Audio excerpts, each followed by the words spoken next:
오늘도 새벽 예배를 드리게 하신 하나님께 감사와 찬송과 영광을 올려드립니다. 우리 다 함께 사도신경으로 신앙 고백하신 후에 찬송가 277장을 부르신 후 아모스서 1장의 말씀을 읽으신 다음 오늘 말씀을 듣도록 하겠습니다. 아모스는 주전 800에서 750년경 예루살렘에서 남쪽으로 떨어진 마을 드고아에서 살았던 선지자입니다. 아모스는 이사야처럼 왕족 출신도 아니고 에레미야처럼 제사장 집안 출신도 아닙니다. 아모스는 그저 양을 쥐고 뽕나무를 갖고 먹고 살던 사람이었습니다. 아모스는 닥쳐올 심판에 대해서만 말한 것이 아니라 그들이 심판받지 않을 수 없는 까닭도 함께 밝히고 있습니다. 경제가 부흥하면서 부유한 상류층은 점점 더 부패의 늪에 빠지게 되었습니다. 아모스 선지자는 가난하고 힘이 없는 사람들을 억압하고 착취하는 상류층 사람들을 매섭게 그 책임을 묻습니다. 이스라엘의 이웃 민족들에게도 사정없이 그들의 죄를 공격합니다. 당시의 예배에 대해서도 아모스 선지자는 날카롭게 비판을 합니다. 그래서 그는 공의의 하나님을 전하는 선지자가 되었고 정의의 사자라는 선지자라는 별명을 얻었습니다. 요즘에 그리스도인들은 죄의식이 너무나 희박합니다. 정말 우리가 생각을 해봐야 돼요. 요즘 그리스도인들이 죄의식이 너무나 희박하다. 또한 종말에 대한 의식이 너무나 없습니다. 이러한 때에 아모스 선지자를 통하여 주시는 우리 시대의 죄를 살펴보고 우리 시대와 그 시대가 얼마나 비슷한지 깨닫고 정신 차려 잘 믿어야 합니다. 첫째, 칼로 형제를 쫓아갔습니다. 당시의 사람들은 칼로 형제를 쫓아가는 삶을 살았고 이것이 죄라고 성경은 분명히 말씀합니다. 형제를 사랑하지 못하는 것은 예나 지금이나 하나님의 진노를 삽니다. 산상보훈에서도 형제에 대한 권면이 나오잖아요. 첫째, 형제에게 화내는 자는 심판을 받게 되고 형제에게 나가라고 하는 자는 공의에서 잡히게 되고 형제에 대하여 미련한 놈이라 하는 자는 지옥불에 던지운다고 성경은 말씀합니다. 둘째는 예물을 제단에 드리다가 형제에게 원망 들을 만한 일이 생각나면 먼저 형제와 화목한 후에 예물을 드리라, 예배를 드리라고 성경은 말씀합니다. 셋째는 형제의 눈에 있는 티를 빼라고 하기 전에 먼저 자신의 눈 속에 티를 빼라고 권면합니다. 요한일서에서도 형제에 대한 권면이 얼마나 많이 나오는지 모릅니다. 둘째는 긍휼을 버립니다. 긍휼 없는 죄는 긍휼 없는 형벌을 받습니다. 중요하지요.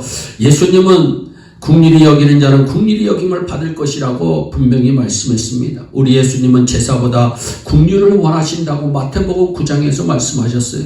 우리 하나님도 긍휼히 여기시는 하나님이시라고 로마서 9장에서 말씀합니다. 긍휼은 하나님의 별명이며 긍휼은 하나님의 성품입니다.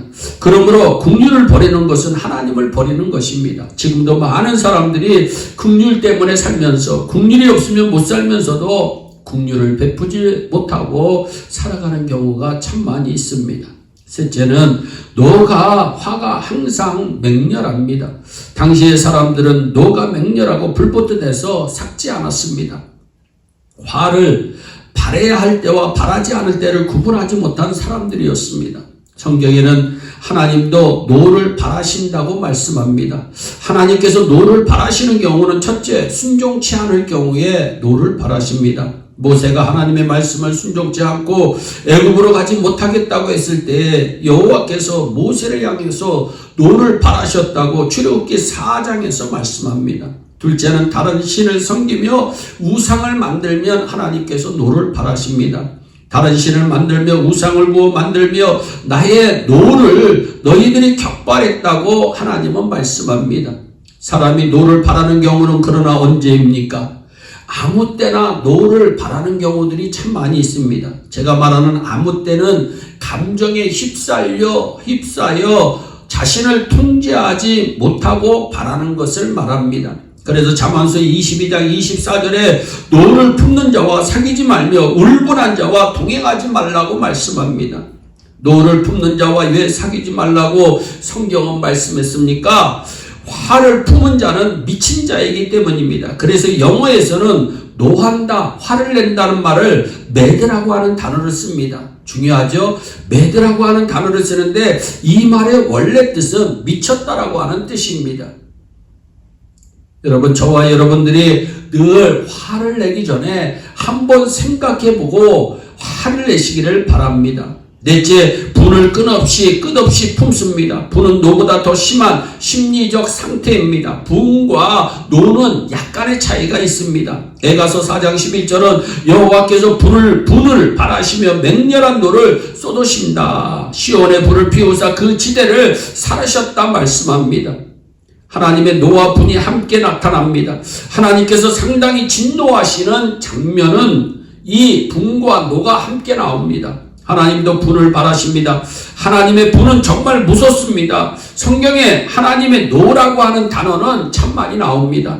특히 다른 신을 섬기고 우상을 만들 때 하나님은 노를 발하십니다. 그러나 하나님의 분이란 단어는 상대적으로 적게 나오고 거의 없습니다. 오히려 시편 78편에 그 진노를 여러 번 돌이키시며 그 분을 다 발하지 아니하셨다고 말씀합니다. 하나님은 분내는 것을 싫어하시는 분이십니다. 하나님의 사람에 대한 근본 의도는 살리는 것이지 죽이는 것이 아니기 때문입니다. 여러분, 하나님은 우리를 살리시기를 원하시는 분이시지 죽이시기를 원하시는 분이 아닙니다. 고린도전서 15장 45절에도 첫사람 아담은 생명이 되었다함과 같이 마지막 아담은 살려주는 영이 되었나니 말씀합니다. 예수님도 이 땅에 오셔서 살려주는 영이 되셨습니다. 생명을 공급하는 영이라는 뜻입니다. 하나님의 사람에 대한 분노는 살리려는 영입니다. 하나님의 분은 사람을 사랑하는 영입니다. 현대인들은 분을 풀지 아니하고 분을 품고 사는 경우가 있습니다. 사람의 분노는 살인을 불러일으킵니다. 사람들은 분을 내면 사람을 죽이기도 하고 자신을 죽이기도 합니다. 인간의 첫 살인도 분 때문이었습니다. 분노에 대한 표현이 민족에 따라 참 다양한데 저와 여러분들은 늘 분을 품지 말고 은혜를 품고 사시기를 바랍니다. 이 분이라고 하는 것은 파괴적이고 상처를 주는 것이기 때문입니다. 그래서 잠언서 15장 18절에 분을 쉽게 내는 자는 다툼을 일으켜도 노하기를 더디하는 자는 시비를 그치게 한다. 은혜로운 말씀이 있습니다. 바울의 에베소서 4장 26절에 분을 내어도 죄를 짓지 말라. 해가 지도록 분을 품지 말라고 우리에게 권면하고 있습니다. 분을 내는 것은 자신에게 상처를 주고 자신을 상실하는 것입니다. 자기를 잃지 않으려며 분을 그치고 노를 버려야 합니다. 사랑하는 성도 여러분, 죄의 문제는 아버지 하나님과 분리되는 것입니다. 우리의 생명의 근원으로부터의 단절을 의미합니다. 우리의 내면의 세계에서 경보가 울릴 때면 우리 자신에게 늘 질문을 해 보시기를 바랍니다. 내 삶 속에서 나의 생활에서 고백하지 않은 죄를 가지고 나는 혹시 생활하고 있는 것은 아닐까? 내 속에 해결되지 않는 어떤 죄의 문제가 혹시 있지 않나? 내 마음속에 사라지지 않는 근심을 가지고 나는 오늘도 살아가고 있는가 생각해 보시기를 바랍니다. 이 끊임없는 질문 속에서 우리 시대의 죄를 발견하시고 우리의 모든 죄짐을 다 주님께 맡기시고 고난의 주님을 쫓아 십자가를 향하여 주님 오시는 그날에 상급받고 멸리고 받는 하나님의 귀한 백성들이 되시기를 예수님의 이름으로 축원합니다.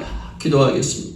사랑의 하나님 참 감사합니다. 아버지 아모스 시대에 이스라엘 백성들은 칼로 형제를 쫓아내며 국류를 버리고 노를 항상 맹렬히 내며 불을 끊임없이 품은 정말로 하나님이 싫어하시는 행동을 참 많이 했음을 다시 한번 묵상해 봅니다. 아버지 하나님, 우리 예레온 성도들은 늘 형제를 사랑하게 하여 주시고 긍휼을 가지고 형제를 대하게 하여 주시고 아버지 하나님, 불을 품지 말고 노를 그치는 하나님 은혜로운 삶이 되게 하여 주시고 예수 안에서 늘 평안과 기쁨을 누리며 날마다 주님과 함께 동행하는 하나님의 귀한 백성들이 다 되게 하여 주옵소서. 하루를 시작할 때 기도로 시작하게 하여 주시고 아버지 우리 예일의 성도들의 입술 속에서 찬송이 끊어지지 않게 하여 주시고 아버지 말씀을 읽는 눈이 되게 하시고 말씀을 듣는 귀가 되게 하시고 사람들을 만날 때마다 은혜로운 말 은혜로운 행동할 수 있도록 주여 주님께서 복을 내려 주시옵소서. 감사하고 예수님의 이름으로 기도하옵나이다. 아멘.